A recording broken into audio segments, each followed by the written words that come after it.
Al Pacino doesn't throw tantrums or flip tables. He becomes silent. And when Pacino silences you, he wounds. For decades, he has been the pulse of contemporary film. From Serpico through The Godfather, he's supported whole generations of tales on his back. But behind the cameras, it wasn't all gold statues and curtain calls. He's left directors in the dust, fought with legends, and blacklisted co-stars silently, irretrievably. He does not burn bridges, he buries them.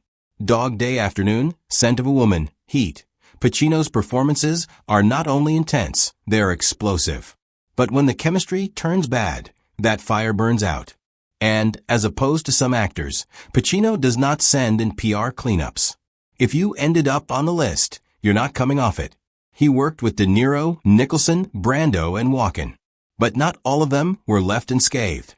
Here, actors and directors Pacino quietly blackballed, why they were dropped, and why it was for good.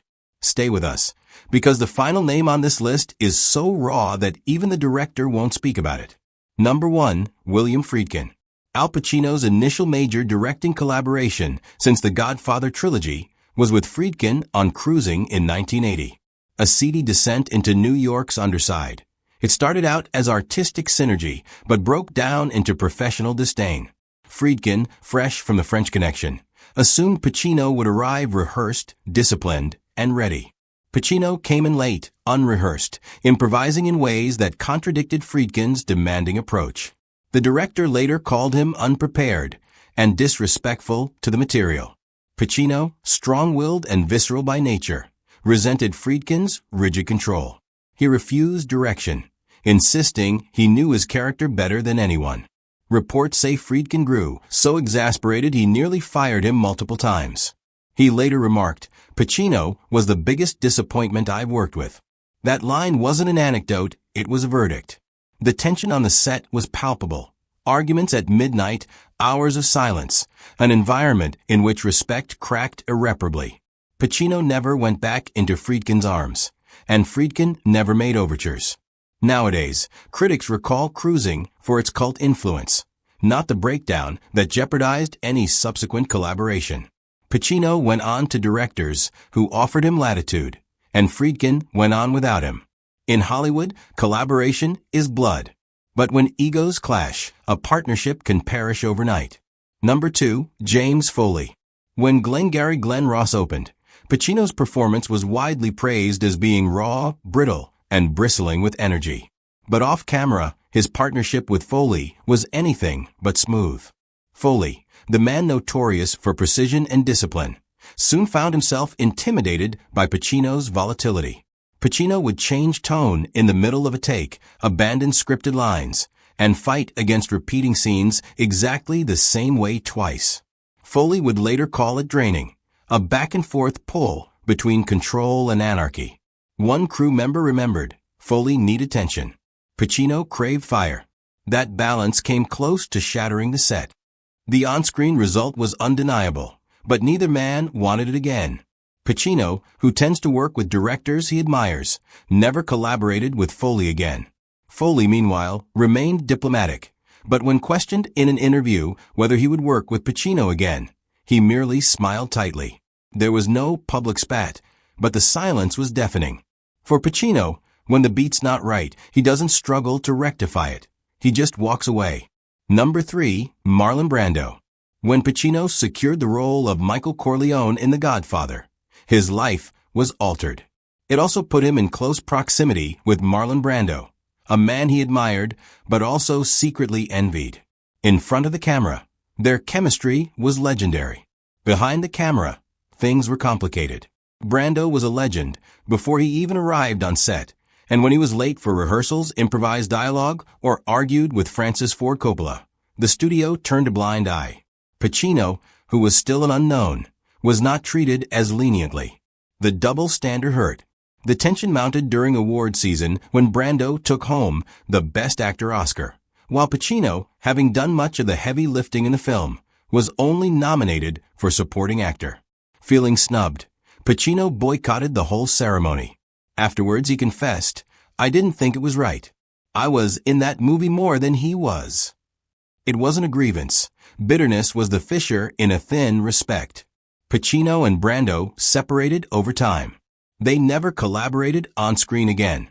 Pacino rarely complimented him except with gracious admiration, maintaining Brando as much as an enigma as an inspiration. It wasn't outright hatred, but disappointment infused with pride and jealousy.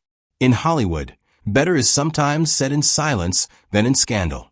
Pacino might have acted alongside Brando, but he made sure he never wanted to tread the same path. Number 4. Robert De Niro. Al Pacino and Robert De Niro are spoken of in the same breath as cinematic legends, two actors who shaped American cinema over decades. They've co-billed in The Godfather Part 2, Heat, Righteous Kill, and The Irishman. But even with all the on-screen time, their real relationship has been complicated. When Heat was shooting in the mid-1990s, everybody anticipated fireworks. It was their first real face-to-face scene together. But off-screen, they avoided one another. Insiders report they barely exchanged words off-camera. De Niro liked preparation and taciturnity. Pacino demanded intensity, improvisation, and liberty. Director Michael Mann had to adjust his directing style for both of them, handling them as two distinct storms converging to the same destination. Pacino used to say, "Bob's a craftsman. I'm more instinct. We work differently." It wasn't a slight, but neither was it affectionate praise. The gap was revealed once more decades on in The Irishman. Both gave nuanced, thoughtful performances, but sources familiar with the set spoke of a working but chilly dynamic. No teasing in between shots, no offset camaraderie. Scorsese allegedly acted as a buffer. Their interviews together come across as stilted, Pacino addressing De Niro as a colleague, and De Niro's compliments to Pacino being general. In Hollywood, you can quarrel in the open or keep it hidden under professionalism. With these two, the latter. No fireworks, only silence where a friendship could have grown. When Pacino once confessed, "We're not friends. We just show up," it wasn't bitterness. It was the subtle truth behind a fabled tandem that never really meshed. Number 5. Michelle Pfeiffer. At the time when Scarface was casting during the early 1980s, Michelle Pfeiffer was not the hot pick. She was not well known yet, with only small parts to her credit. Pacino was already a giant, and from several accounts, he was not hesitant about expressing his doubts. He was not initially inclined toward Pfeiffer playing Elvira Hancock. He supposedly informed producers she was too gentle for the part, and she didn't have the bite required to play Tony Montana's cold, aloof girlfriend. Pfeiffer testified during auditions that she could sense his disdain. "I knew he did not want me there," she said years later. "I had to demonstrate I belonged in the room." And she did. Her audition was so keen and powerful that director Brian De Palma overrode Pacino's misgivings. Yet tension remained on the set. Pacino kept his distance at arm's length during the filming. There were no stretches, no mentoring, only cold professionalism. Even after Scarface developed a cult following, Pacino hardly ever spoke of Pfeiffer in interviews. Though she always had her respect for him, she never refuted the tension in their working relationship. Ironically, it was Pfeiffer's work that introduced an unexpected sensitivity to the movie. Her Elvira was tart, cynical, and sorrowful, just what the part called for. But Pacino's reluctance left its impression. They never collaborated again. There are plenty of what-ifs in Hollywood, but this one takes the cake. A great film with two classic performances, and a collaboration that was over before it started. Because when Pacino draws a line, he doesn't usually cross it. Number 6. Gene Hackman. Al Pacino and Gene Hackman collaborated only once, but that one effort, *Scarecrow*, 1973, was enough to create years of tacit distance. The movie itself was a success at the time, heralded for its spare, human performances. But behind the scenes, the affair was anything but smooth. Pacino was newly ascendant, sensitive, method-oriented, and introspective to a fault. 7. Johnny Depp. The cameras presented one narrative. Al Pacino and Johnny Depp had chilling screen chemistry in Donnie Brasco in 1997.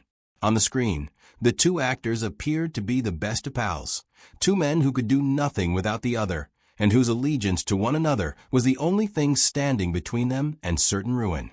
The truth was quite different on the set. Pacino was able to indulge his instincts to become Lefty Ruggiero, as if the lines were being pulled right from his veins. It was almost as if he was saying he was there to be open and exposed, and he let that be part of his character. This was the exact opposite of what happened with Depp, who found himself right in the heart of his chameleon phase. At first, Pacino accepted Depp's way of working. But then, during a restaurant shoot in Brooklyn, something shifted. In the middle of a scene, Pacino suddenly lashed out at Depp saying, "Where are you right now? You're not here." The whole set momentarily stopped. Pacino considered Depp's way of working a form of absence, and that was a form of betrayal. Years later, Pacino spoke about this gap without pointing fingers. Some actors build characters, he said, while others express themselves through characters. It was an obvious jab. Depp reportedly chuckled it off in public. At the Santa Barbara Film Festival in Santa Barbara, California, he jokingly called Pacino certifiably insane and said he wouldn't spend a night within a mile of his home. Behind all the laughter was bitterness. But after that, they never worked together again. No reunions, no nostalgic tours, just silence. On screen, they seemed inseparable. But off-screen, they proved that sometimes great chemistry can merely be a convincing illusion. 7 names. 7 histories of conflict, anger, and admiration transformed into nothing but ashes. These encounters were not simply matters of ego. They were about life, about preserving the thing Al Pacino felt acting represented. Which of these feuds surprised you the most? Share your thoughts in the comments below. Remember to like this video and subscribe to learn more secrets about Hollywood's greatest stars.